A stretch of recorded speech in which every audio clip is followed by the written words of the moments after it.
मैं उनके जूतों में होता ना, if I was in their shoes, PTI के, उन्होंने एक बहुत ज़बरदस्त मौका ज़ाया कर दिया। उन्होंने तो बॉल ऐसे फेंक दिया था गवर्नमेंट की कोर्ट में कि सारे बैकवर्ड हो गए। अगर कमीशन ना बनता, चलो ना बनता, ठीक, फिर उनको तो याशी हो जानी थी। मैं गया बहाने से परवेज़ मुशर्रफ साहब को मिलने। क्या बात है? मैंने कहा बात सिर्फ इतनी है कि मैंने ये बात सुनी है। कि क्या सुना है तुमने? मैं कहा सुना है ये वर्दी उतारने की कोशिश कर रहे हैं। उनके मुंह से निकला कि प्रेशर भी तो होता है ना। मैंने कहा अगर प्रेशर है तो बेहतर है कि आप प्रेशर लेने के बजाय आप घर चले जाएं इज्जत। गवर्नमेंट रेडी थी कि उनकी मुज़ाकरात मीटिंग करवाए और वो हालात सारे बंद हों जो मॉनिटरिंग के लिए लगे हुए हैं। यार कोई औलाद कहाँ से बाहर लॉन में करनी थी ना, उन्होंने कहते लॉन में करवा दें, लॉन में करवाए थे। माजी में भी 24 तारीख से पहले भी एक आधी मीटिंग बाहर हुई थी, उसी मीटिंग ने वो सारा मामला ख़राब कर दिया जो कि होने जा रहा था वो नहीं हुआ। जो गवर्नमेंट के रिकॉर्ड में नहीं है कि उधर क्या बातें हुई हैं। नहीं, वो गवर्नमेंट के रिकॉर्ड में हर चीज़ होती है, हम समझ रहे होते हैं। खान साहब ख़ुद जो हैं, इमरान खान साहब पीटीआई के बानी, वो ख़ुद अगर उनको जाकर कोई बात समझाए कि यार मतलब लॉजिकली, तो वो समझ जाते हैं। अब ढूंढना उस शख्सियत को है जो जाके यू टर्न करवाते हैं। वज़ीर-ए-आज़म साहब ने जी दोबारा ऑफ़र कर दी। वज़ीर-ए-आज़म साहब एग्जैक्टली फरमा रहे हैं कि इलेक्शन 2018 के लिए जो कमेटी बनी थी वो अपना काम करे और फरवरी 2024 के इलेक्शन के लिए भी कमेटी बने और हक़ाइक़ सामने लाएं। एक तो ये वज़ीर-ए-आज़म साहब ने ऑफ़र कर दी। फिर आपके करीबी दोस्त इरफान सदीकी साहब जो हैं वो कहते हैं कि यकतरफ़ा तौर पर मुज़ाकराती अमल से निकलकर पीटीआई ने ना सिर्फ गैर सियासी और गैर जमहूरी सोच का मुज़ाहरा किया बल्कि अपने मुतालबात के हवाले से एक अच्छा मौका भी ज़ाया कर दिया है। इसकी ये गाड़ी तो छूट गई है, अब इसे वसी तर मुज़ाकरात के लिए वज़ीर-ए-आज़म की ताज़ा पेशकश से फ़ायदा उठाना चाहिए। पीटीआई को जान लेना चाहिए कि सड़कें, चौक, धरने और लॉन्ग मार्च ना इसे पहले किसी मंजिल तक लेकर गए थे और ना अब किसी मंजिल पर लेकर जाएंगे। हर मसले का हल सिर्फ संजीदगी और बामानी मुज़ाकरात ही से निकलता है। पीटीआई जितना जल्दी ये बात समझ ले उसके लिए उतना ही अच्छा होगा।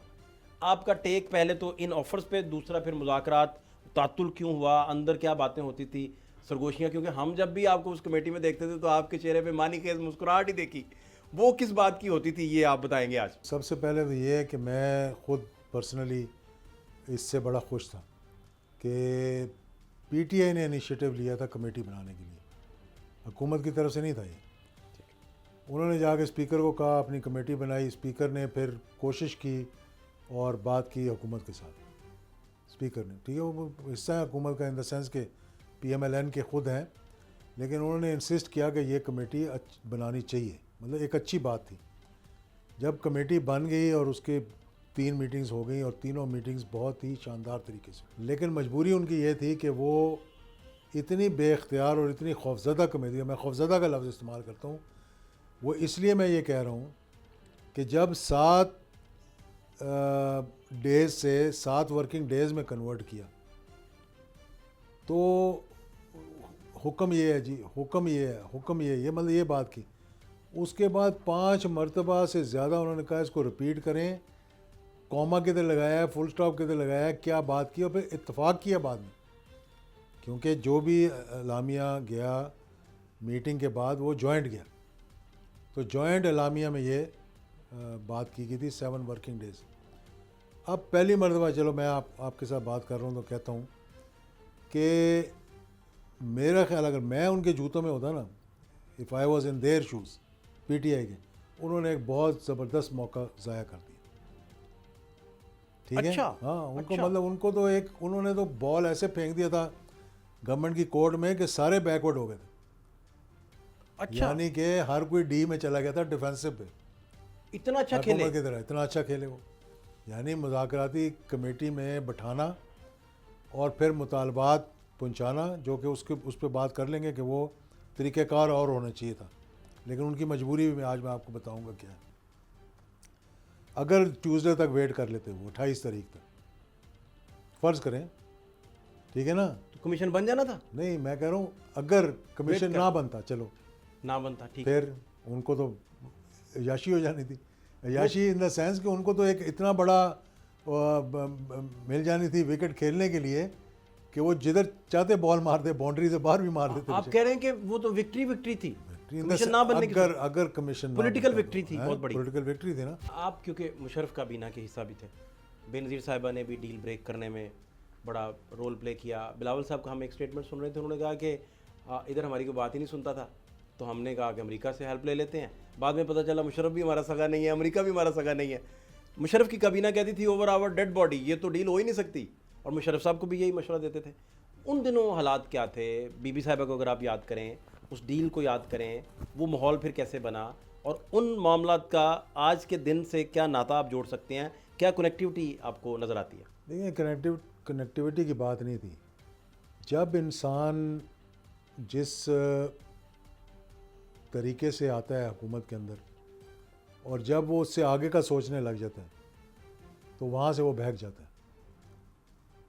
जनरल मुशर्रफ साहब के साथ क्या हुआ कि वो आए, एक फ़ौजी थे, डिक्टेटर कह लेते हैं, और उसके बाद उन्होंने उनको ये, चाहे प्रेशर था या जो भी था, उनको ये कहा गया कि आप और बेनज़ीर दोनों मामलात तय करें, और बाद में आप सदर रहें, वो वज़ीर आज़म रहेगी।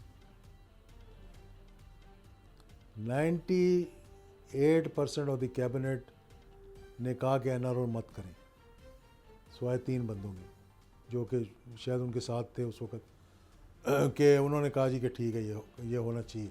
वो 3 कौन? बाकी सब कहते थे। मुशर्रफ साहब ने भी कई दफ़ा यही बात की थी, ओवर माई डेड बॉडी, ठीक है, कि नहीं होगा। जब एक दफ़ा बात हुई, काफ लीग वालों ने सारों ने जाके कहा, मैं नहीं था उसमें, कि ये आप क्या जी, ये तो सुन रहे हैं कि ये आ रही है, उसने कहा ओवर माई डेड बॉडी। तो उसके बाद वही मामला तय हो गए। अब उन्होंने ये सोचा यार कि मैं चलो 8-9 साल निकाल दिए हैं, अगले 5 साल जो है वो मैं सिविलियन सदर बन के गुजारूँगा। जिस दिन मुझे ये अफवाह की खबर मिली, मैं गया बहाने से परवेज़ मुशर्रफ साहब को मिलने, ठीक है। हमारी मीटिंग थी लॉ एंड ऑर्डर पे, ये NGOs वगैरह बुलाए हुए थे, तो उनके कैंप ऑफिस में हम मीटिंग कर रहे थे रावलपिंडी में। उसके बाद मैंने उनके ADC को कहा कि जब मीटिंग ख़त्म हो जाएगी तो मैंने मिलना है मुशर्रफ साहब से, तो मेरी तुम अलग से मीटिंग करो। और उन्होंने कहीं जाना था, तो वो खड़े हुए थे अपने डेस्क के पीछे ना, अपने ऑफिस में। तो मुझे कहने लगे हाँ बताओ। मैं कहा पहले बैठें फिर मैं बताऊँगा। ये क्या बात है? मैंने कहा बात सिर्फ इतनी है कि मैंने ये बात सुनी है, I think I should convey to you, कि क्या सुना है तुमने? मैं कहा सुना है, वर्दी उतारने की कोशिश कर रहे हैं। मैं कहा सुना है आप वर्दी उतार कर और आप समझ रहे हैं कि आप एक सिविलियन सदर बन के ये चलेंगे, क्या मतलब तुम्हारा? मैं वैसे पूछ रहा हूँ आपसे, मेरा मतलब कोई भी नहीं है, क्यों कह रहे हैं आप? मैंने कहा मैं इसलिए कह रहा हूँ कि मैं थोड़ा सा इस पे एक्सपीरियंस है कि मेरे वालिद के साथ सब आगे यही कहते थे, जनाब कि वर्दी उतार दो, मुस्लिम लीग के सदर बन जाएँ, आप पॉपुलर हो जाएंगे, आप ये हो जाएगा वो हो जाएगा। मैंने कहा उनका सबसे अच्छा काम यही था कि उन्होंने वर्दी नहीं उतारी आखिर तक, लोगों के कहने के बावजूद। उनका भी शौक़ होगा यार कि मैं उन सिविलियन सदर बन के आगे चलूँ। उनके मुंह से निकला कि प्रेशर भी तो होता है ना, मतलब मैं आपको बता रहा हूँ, जनरल परवेज़ मुशर्रफ ने कहा मुझे, हाँ जैसा प्रेशर भी तो होता है ना। मैं कहा अगर प्रेशर है तो बेहतर है कि आप प्रेशर लेने के बजाय आप घर चले जाएं इज़्ज़त के साथ। तो बाद में क्या हुआ? फिर वही NRO हुआ, उसमें यही तय था कि आप सदर और मैं वज़ीर आज़म, और आप चले आगे। ना उन्होंने अपनी बात रखी, ना उन्होंने अपनी बात रखी, और अच्छे भले उस सदर को फिर एक जो इज़्ज़त के साथ कर रहे थे, फिर उस इज़्ज़त के साथ नहीं रुखसत हुए। इस दौरान जब आप लोगों को, यानी गवर्नमेंट की कमेटी को नहीं पता कि तहरीक इंसाफ मुज़ाकरात को ख़त्म करने वाली है, तो गवर्नमेंट अपने तौर पर रिटर्न के ऊपर कोई ना कोई डेलिब्रेट कर रही थी, कोई डिस्कशन कर रही थी। वो गवर्नमेंट की कमेटियाँ, उस पर एक मीटिंग भी इन्होंने बुलाई, डिस्कशन भी किया, लीगल पॉइंट ऑफ व्यू भी सारा, तो वो क्या डिस्कशन हो रहा था देखिए ना, गवर्नमेंट के एंड पे? सब गवर्नमेंट कमेटी के एंड पे सब कमेटी बनी, सब सब कमेटी में जो आप के बारे में सोचा गया, राय तो अपनी अपनी आनी थी ना, ठीक है ना। पॉलिटिकल जवाब तो वैसे ही देना चाहिए था, मैं भी यही समझता हूँ, जैसा उन्होंने पॉलिटिकल दिया। इसमें क्या मसला इस वक्त क्या है? मसला ये है कि नैरेटिव की मार है सारी। बयानिया जो है ना, बयानिया, उस बयानिए ने सारे मसाइल खड़े किए हुए इनके लिए।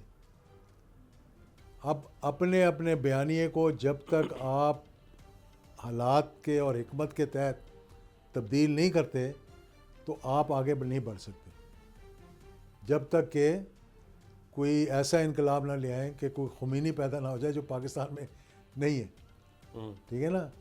आप उस बयानी की वजह से आप झिझक रहे हैं, आप घबरा रहे हैं, तो उस बयानिया की कि जी मेरा बयानिया जो है अगर वो ख़राब हो गया तो मेरी पॉपुलैरिटी कम हो जाएगी, लोग कहेंगे देखो जी लेट गया। ठीक है ना। अब आप इस बारे में अगर सोचते रहेंगे तो मुल्क का क्या बनेगा। एक दो पाकिस्तान के बारे में सोच लें यार कि मैं पाकिस्तान की खातिर इतना सा झुक जाता हूँ, चलो ठीक है ना। अब जो ख़त लिखा गया था चार्टर ऑफ डिमांड्स सिर्फ बाहर का पैगाम था, अंदर और बात थी। वो पैगाम बाहर देना था कि देखो हम कितना सख्त बातें की, हमने इनको कहा कि तुम्हें मुसल्लत किया गया, हमने इनको ये कहा तुमने ये किया, तुमने ये किया। तो जवाब भी वैसे ही मिलना था ना पॉलिटिकल। तो फिर जवाब भी मतलब उतना हिस्सा उस जवाब का पॉलिटिकल ही होना था। आगे जाके बात करते हैं हाँ जी कि ये मसाइल हैं, ठीक, ये वजूहत हैं या जो भी होता वो उसमें हमें बिल्कुल नहीं सही, पता। बिल्कुल दोनों मीटिंग में सब कमेटी की ये बातें की गई, वहाँ पे लीगल मामला देखे गए कि किस तरह से आगे बढ़ेंगे, उसका जवाब भी तैयार कर दिया गया। ये भी मैं आज आपको बता देता हूँ। हुकूमत जवाब तैयार किया था, लेकिन फिर उसको मतलब कि फ़ायदा कोई नहीं था बात करने का। कहते ना कि बानी से कोई रिलीफ था उस देखें ये कह रहे हैं ना कि हमारी मीटिंग नहीं करवाई।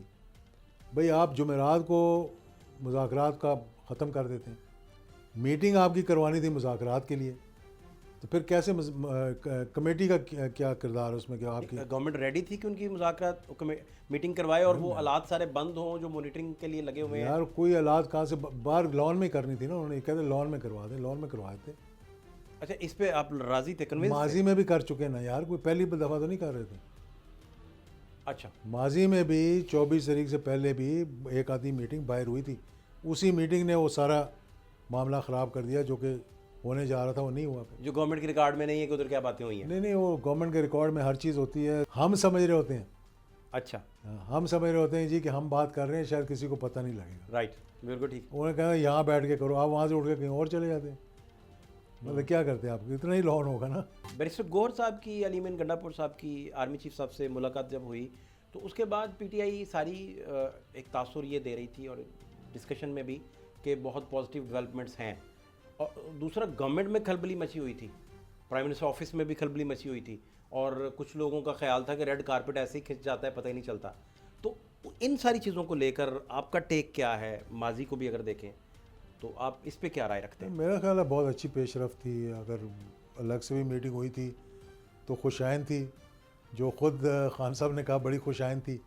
लेकिन वही मैंने कहा ना कि ये जो फ्लेक्सिबिलिटी का ना होना, सब्र तहम्मुल, थोड़ा सा सोचना, देखें ना स्टेट्समैन का काम है कि he should look at the bigger picture.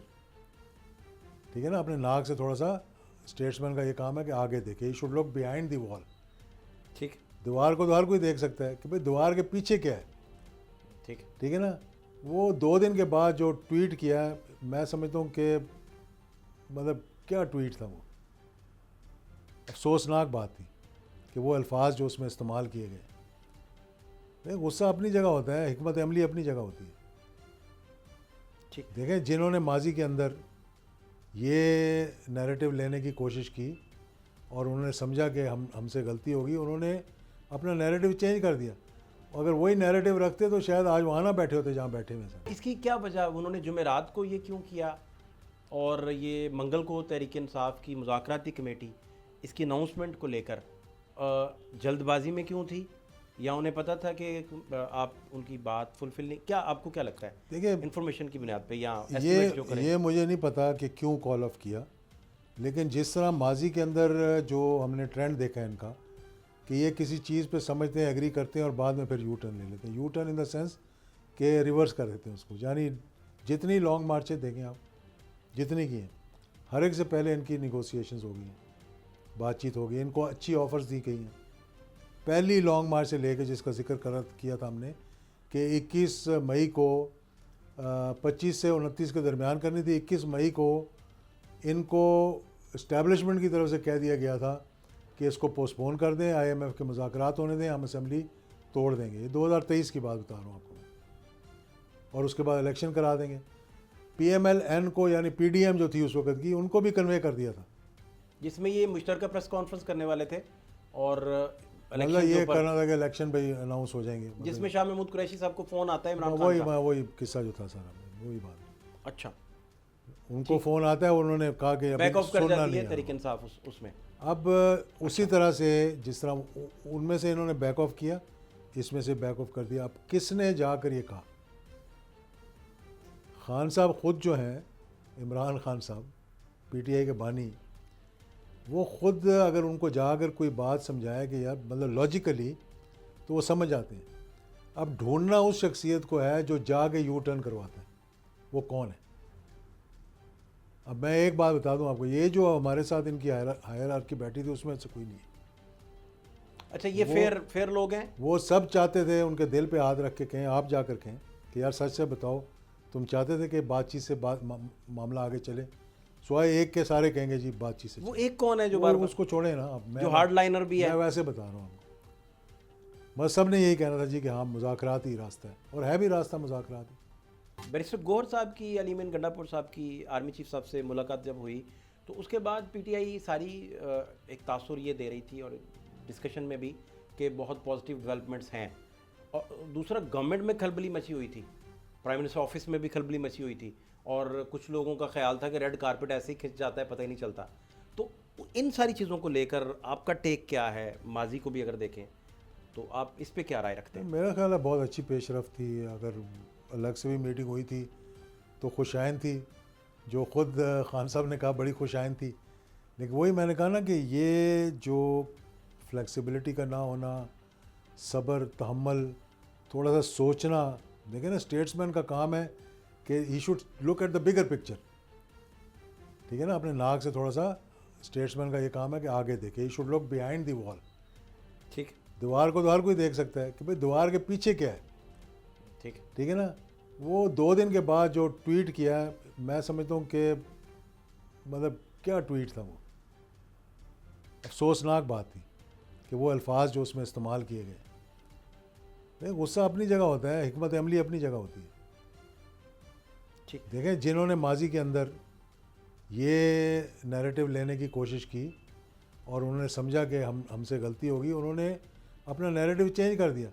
अगर वही नैरेटिव रखते तो शायद आज वहाँ ना बैठे होते जहाँ बैठे हुए हैं। इसकी क्या वजह? उन्होंने जुमेरात को ये क्यों किया, और ये मंगल को तहरीक इंसाफ की मुज़ाकराती कमेटी इसकी अनाउंसमेंट को लेकर जल्दबाजी में क्यों थी, या उन्हें पता था कि आप उनकी बात फुलफिल नहीं? क्या आपको क्या लगता है? देखिए, इन्फॉर्मेशन की बुनियाद पे या एस्टिमेट जो करें? ये मुझे नहीं पता कि क्यों कॉल ऑफ किया, लेकिन जिस तरह माजी के अंदर जो हमने ट्रेंड देखा है इनका, कि ये किसी चीज़ पे समझते हैं, एग्री करते हैं और बाद में फिर यू टर्न ले लेते हैं। U turn in the sense कि रिवर्स कर देते हैं उसको। यानी जितनी लॉन्ग मार्चें देखें आप, जितनी की हैं, हर एक से पहले इनकी निगोसिएशंस हो गई हैं, बातचीत हो गई, इनको अच्छी ऑफ़र्स दी गई हैं।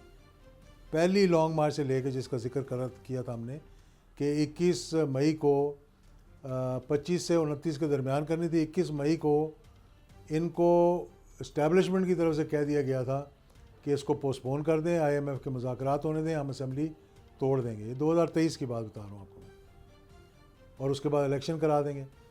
PMLN को, यानी PDM जो थी उस वक्त की, उनको भी कन्वे कर दिया था, जिसमें ये मुश्तरका प्रेस कॉन्फ्रेंस करने वाले थे और मतलब ये करना था कि इलेक्शन पे अनाउंस हो जाएंगे, जिसमें शाह महमूद कुरैशी साहब को फ़ोन आता है इमरान खान का। वही किस्सा जो था सारा, वही बात। अच्छा, उनको फ़ोन आता है, उन्होंने कहा कि बैक ऑफ कर जाती है नहीं तहरीक इंसाफ उसमें। अब उसी तरह से जिस तरह उनमें से इन्होंने बैक ऑफ किया, इसमें से बैक ऑफ कर दिया। अब किसने जाकर ये कहा?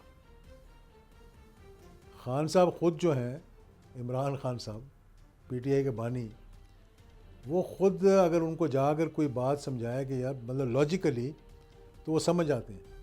अब ढूंढना उस शख्सियत को है जो जाके यू टर्न करवाता है। वो कौन है? अब मैं एक बात बता दूं आपको, ये जो हमारे साथ इनकी हायरार्की बैठी थी उसमें से कोई नहीं है। अच्छा, ये फेयर लोग हैं? वो सब चाहते थे उनके दिल पे हाथ रख के कहें, आप जाकर कहें कि यार सच से बताओ, तुम चाहते थे कि बातचीत से मामला आगे चले। स्वाय एक के सारे कहेंगे जी बातचीत से। वो एक कौन है जो बार उसको छोड़े ना, अब जो हार्ड लाइनर भी है? मैं वैसे बता रहा हूँ आपको। बस सब ने यही कहना था जी कि हाँ मुज़ाकरात ही रास्ता है, और है भी रास्ता मुज़ाकरात ही।